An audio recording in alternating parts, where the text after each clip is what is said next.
I am in love with my therapist. It is a secret. I cannot tell my friends. I cannot tell my family. But I want to tell you. My name is Zoe. I see him twice a week. Last session, he touched my hand. I think he feels it too. Let me start from the beginning. My name is Zoe. I am 26 years old. I live in a big city. The city is loud. It is full of people. But for a long time, I felt very alone. I have a small apartment. It has one window. Through the window, I can see the sky. But last year, the sky always looked gray to me. I worked in an office. I typed on a computer all day. Click, click, click. That was my life. I came home. I ate dinner alone. I watched television. Then I went to sleep. I was not happy. I was not sad. I was just empty. Do you know this feeling? It feels like you are floating in water. You are not swimming. You are just floating. Then something bad happened. My boyfriend left me. We were together for 3 years. I thought we were happy. But he said, "Zoe, I do not love you anymore." He walked out the door. He did not look back. My heart broke. It hurt physically. My chest hurt. My stomach hurt. I could not eat. I could not sleep. I cried every day. I cried on the bus. I cried at work. I cried in my bed. My friends told me, "Zoe, you need help." "I am fine," I said. But I was lying. I was not fine. I was falling. So I decided to see a therapist. I was scared. I did not want to talk to a stranger. I am a shy person. It is hard for me to trust people. But I was desperate. I needed someone to listen. I found a clinic near my house. It was a brown building. It looked quiet. I made an appointment. The receptionist said, "Dr. Adam is available." Dr. Adam, that was his name. I remember the first day. It was a Tuesday. It was raining. The rain hit the window of the bus. My hands were shaking. I wanted to turn back. I wanted to go home and hide under my blanket. "You can do this, Zoe," I whispered to myself. I walked into the office. I sat in the waiting room. The room was warm. There was soft music playing. It smelled like tea and lemon. I waited. I looked at the clock. Tick, tock, tick, tock. Then a door opened. "Zoe," a voice said. I looked up. I saw him. Dr. Adam is tall. He has dark hair and kind eyes. His eyes are very blue. When he looks at you, you feel seen. You feel important. He wore a gray sweater. He did not look like a scary doctor. He looked like a kind friend. "Yes, I am Zoe," I said. My voice was small. "Please come in," he said. He smiled. It was a gentle smile. I walked into his room. It was a safe place. There were bookshelves full of books. There was a soft rug on the floor. There were 2 comfortable chairs. "Sit down, Zoe," he said. I sat down. The chair was soft. I held my bag tight. I was nervous. "Tell me why you are here," he said softly. I looked at him. He was listening. He was really listening. Most people do not listen. They wait for their turn to talk. But Dr. Adam was different. He was calm. He was patient. I started to speak. My boyfriend left me, I said. Then I started to cry. I cried for a long time. I was embarrassed. I am sorry, I said. I am so sorry. It is okay, Dr. Adam said. You are safe here. You can cry. He did not judge me. He did not tell me to stop. He just sat with me. His presence was warm. I felt a little bit better. That was the beginning. Now I see him twice a week. I go on Tuesdays and Thursdays. My life has changed because of him.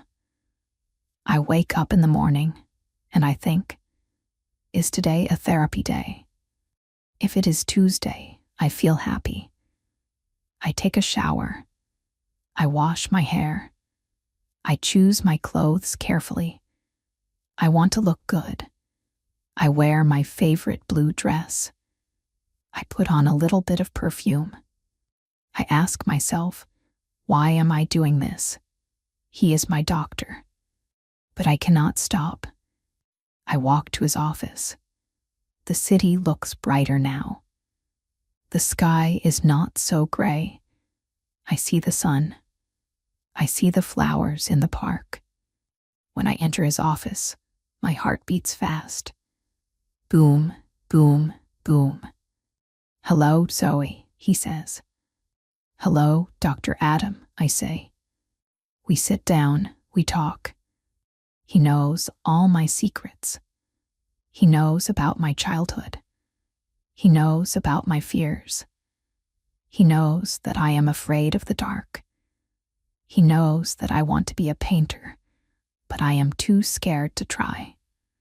He knows everything, and I know nothing about him. This is the rule of therapy. The patient talks. The doctor listens. I do not know if he is married. I do not know if he has children. I do not know where he lives. He is a mystery, and I love mysteries. I watch him when I talk. I watch his hands. He has nice hands. They are strong but gentle. He holds a notebook. He writes things down. I wonder what he writes. Does he write about my problems? Or does he write about me? Sometimes he looks at me for a long time. He nods his head. He says, I understand, Zoe. That must be hard. His voice is low and smooth. It is like honey. It calms me down. I started to feel feelings, strong feelings. At first, I thought it was gratitude. I was thankful. He helped me. He pulled me out of the dark water. Of course, I liked him. He saved me. But then the feeling changed. It became something more. I started to dream about him.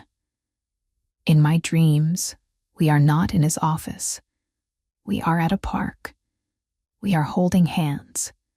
We are laughing. He is not my doctor. He is just Adam.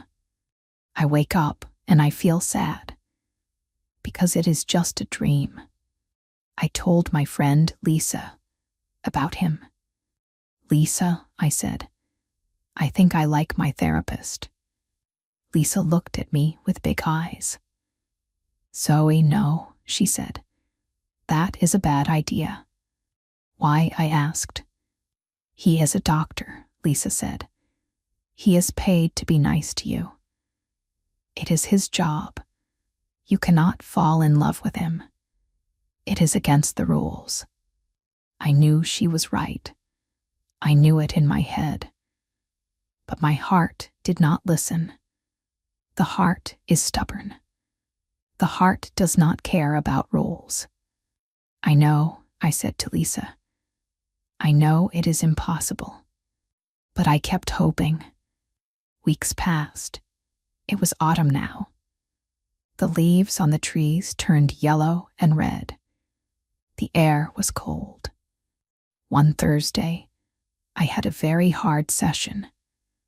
We talked about my father. My father was a hard man. He never said, "I love you." He only said, "Work harder." I always felt that I was not good enough. I told Dr. Adam this. "I just wanted him to be proud of me," I said. My voice shook. Dr. Adam leaned forward. He looked very serious. "Zoe," he said, "you are good enough. You are a wonderful person. You are kind. You are smart. You are strong." I looked at him. Tears ran down my face. No one had ever said that to me. "Do you really think so?" I asked. "I know so," he said. Then it happened. The moment that changed everything. I was crying hard. I covered my face with my hands. I felt so small. I felt so broken. Then I felt a touch. It was warm. It was gentle. Dr. Adam had reached out. He touched my hand. He only touched it for a second. He wanted to comfort me. "Breathe, Zoe," he said softly. "I am here." My heart stopped. Then it beat very fast. He touched me. It was not a doctor's touch. It felt personal. It felt electric. A warm feeling went up my arm. It went straight to my heart. I lowered my hands. I looked at him. He did not pull his hand away immediately. He looked into my eyes. For a moment, the room was silent. The clock stopped ticking. The cars outside stopped moving. It was just him and me. I saw something in his eyes. It was not just pity. It was not just kindness. I think he feels it too. He slowly took his hand back. He cleared his throat. "I am sorry," he said. "I just wanted to help." "It is okay," I whispered. "Thank you." My hand still felt warm where he touched it. I left the office that day in a daze. I walked home, but I did not feel the ground. I felt like I was flying. He touched my hand. He looked at me. Does he love me? I went home and sat on my sofa. I looked at my hand. I smiled. I felt happy, but I also felt scared. What does this mean? If he loves me, what happens next? He cannot date me. He is my therapist. If he dates me, he loses his job. It is forbidden. But maybe we are special. Maybe our connection is too strong to ignore. I started to imagine our future. I imagined him quitting his job. I imagined him coming to my door. "Zoe," he would say, "I choose you. I do not care about the job." It was a beautiful fantasy. The next few days were difficult. I waited for Tuesday. I counted the hours. I counted the minutes. I could not focus at work. I made mistakes. My boss was angry. "Zoe, wake up," he shouted. "I am sorry," I said. But I was not sorry. I was thinking about Dr. Adam's blue eyes. Finally, it was Tuesday. I walked to the clinic. It was cold. I wore a red coat. I wanted him to see me, not as a patient, but as a woman. I sat in the waiting room. My hands were sweating. What would he say? Would he talk about the touch? Would he tell me he likes me? The door opened. "Zoe." He looked the same, calm, professional. I walked in. I sat down. "How are you today?" he asked. He acted like nothing happened. He was normal. He picked up his notebook. He crossed his legs. I felt a little disappointed. Why didn't he say anything? "I am okay," I said. "How was your weekend?" he asked. "It was fine," I said. I looked at him.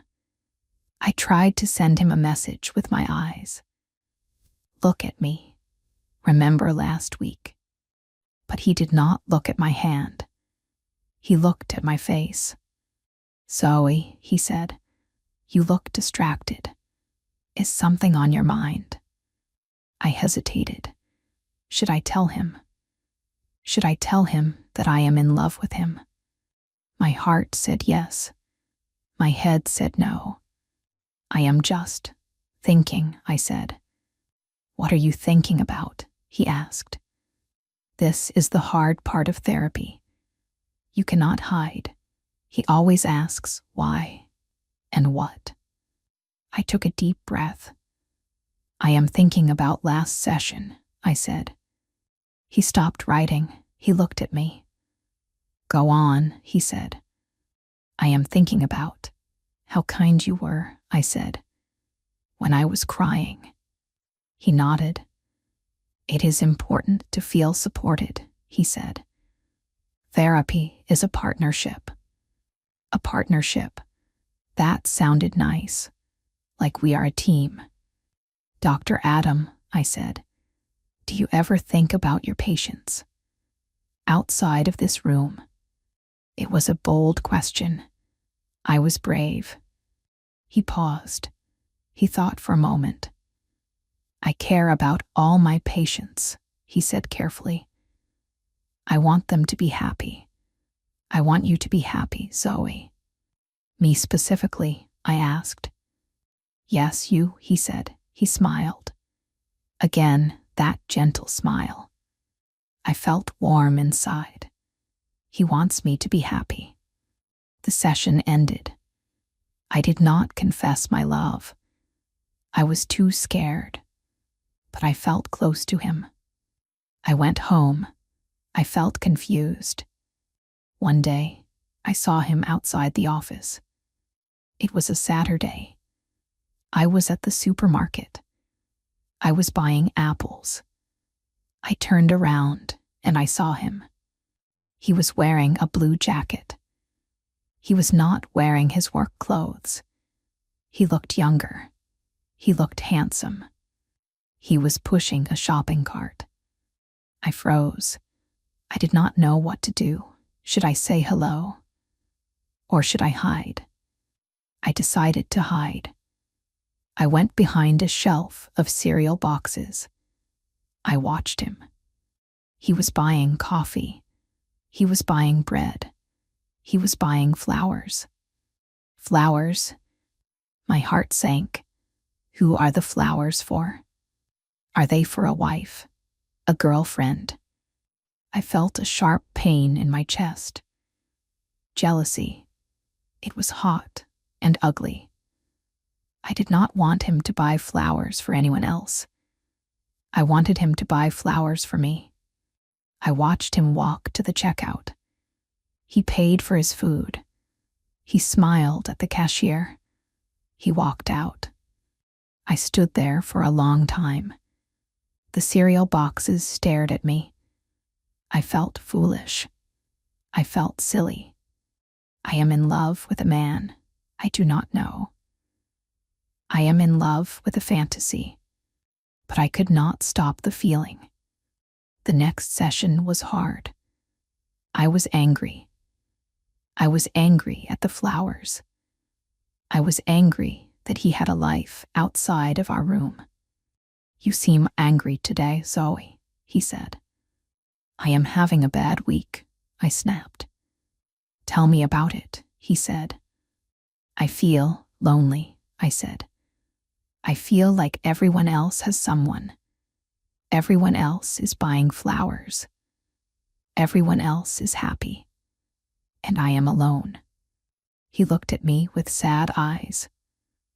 Loneliness is painful, he said, but you are working on it. You are making progress. Am I asked. I feel stuck. You are not stuck, he said. Think about the Zoe from 6 months ago. She could not get out of bed. She cried every day. Look at you now. You are working. You are dressing up. You are speaking your mind. I looked down at my dress. He noticed. He noticed I was dressing up. You are becoming stronger, he said. And one day, you will find the love you want. You deserve it. Do I asked. I looked into his eyes. Yes, he said firmly. I wanted to scream. I want it from you. But I stayed silent. Time passed. Winter came. Snow fell on the city. The world turned white. I continued to see him. Every Tuesday, every Thursday. I started to understand something. I listened to his words. He always told me to love myself. He always told me to set boundaries. He always told me that I was valuable. I started to believe him. I started to paint again. I bought a canvas. I bought paints. I painted the view from my window. I painted the gray sky, but I added a yellow sun. I showed a picture of my painting to Dr. Adam. His face lit up. Zoe, this is beautiful, he said. You have a gift. I felt proud, not because he liked it, but because I did it. I started to make new friends. I joined a book club. I met a girl named Sarah. We went for coffee. We laughed. I told Dr. Adam about Sarah. That is wonderful, he said. He looked truly happy. You are building a life, Zoe. Yes, I said. I think I am. But the love for him was still there. It was a quiet ache in my heart. I knew I had to tell him. I could not keep this secret forever. It was like a heavy stone in my pocket. I needed to put it down. It was the last session before the holidays. I brought him a card. This is for you, I said. My hand shook. He took the card. Thank you, Zoe, he said. Can I open it? Yes, I said. He opened the envelope. He read the card. In the card, I wrote, "Thank you for saving me." He looked up. His eyes were soft. You saved yourself, Zoe. I just held the flashlight. I took a deep breath. It was time. Dr. Adam, I said, I have to tell you something. You can tell me anything, he said. I think I have feelings for you, I said. The words came out fast. I think I am in love with you. There, I said it. The secret was out. The room was silent. I was terrified. Would he be angry? Would he tell me to leave? Would he laugh? He did not laugh. He did not get angry. He put the card down gently. He looked at me with great kindness. He did not look surprised. Maybe he knew. Maybe he always knew. Zoe, he said. His voice was very soft. Thank you for telling me. That was very brave. I looked at my shoes. I could not look at his face. It is very common, he said. In therapy, we share deep emotions. You feel safe here. You feel understood. It is natural to feel love for the person who listens to you. He paused. But, he said, I knew there was a but. But, he continued, I am your doctor. This relationship is special because it has boundaries. I can help you because I am not your boyfriend. If we were together, I could not help you. I looked up. He was looking at me with respect. He was treating me like an adult. We call this transference, he explained. You are transferring your need for love onto me.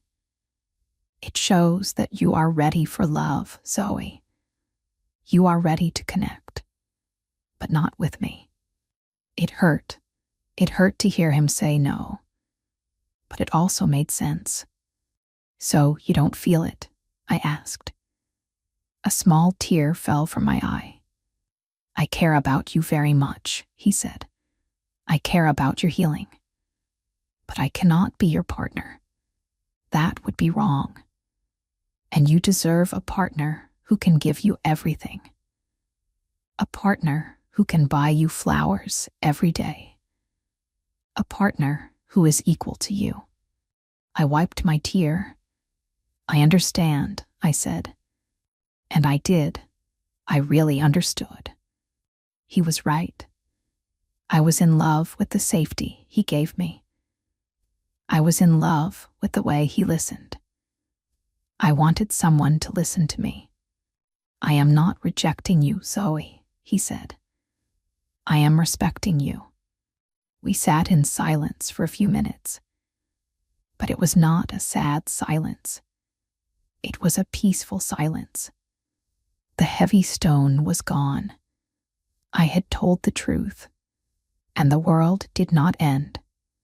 What do we do now? I asked. We continue, he said. We work on this feeling. We use it to understand what you need in a real relationship. We will find out what kind of love Zoe needs. I smiled, a real smile. Okay, I said, let's do that. I left his office that day. It was snowing. The air was cold and crisp.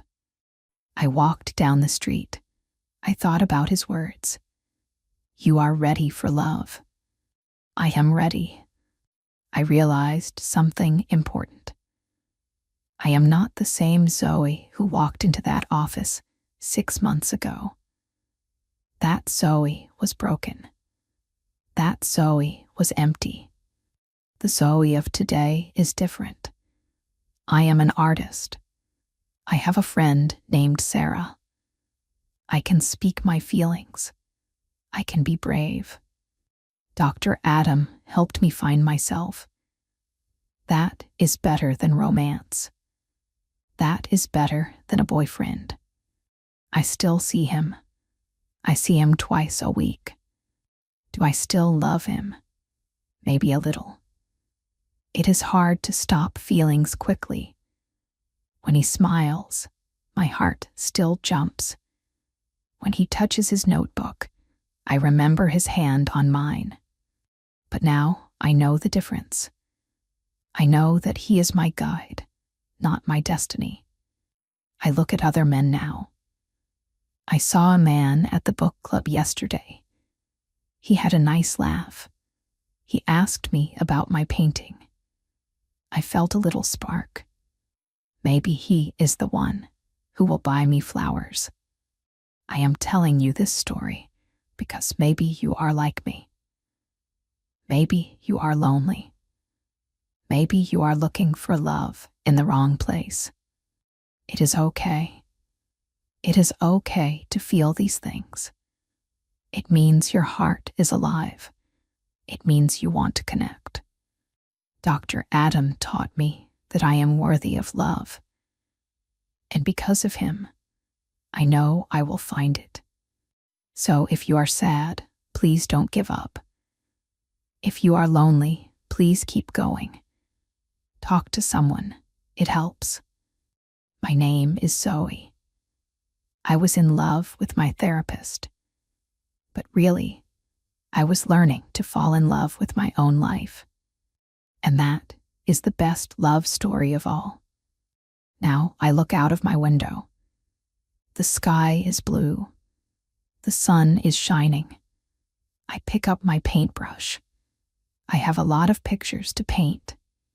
I am ready for whatever comes next. You can do this too. You are strong. You are brave. And you are never truly alone. Thank you for listening to my story.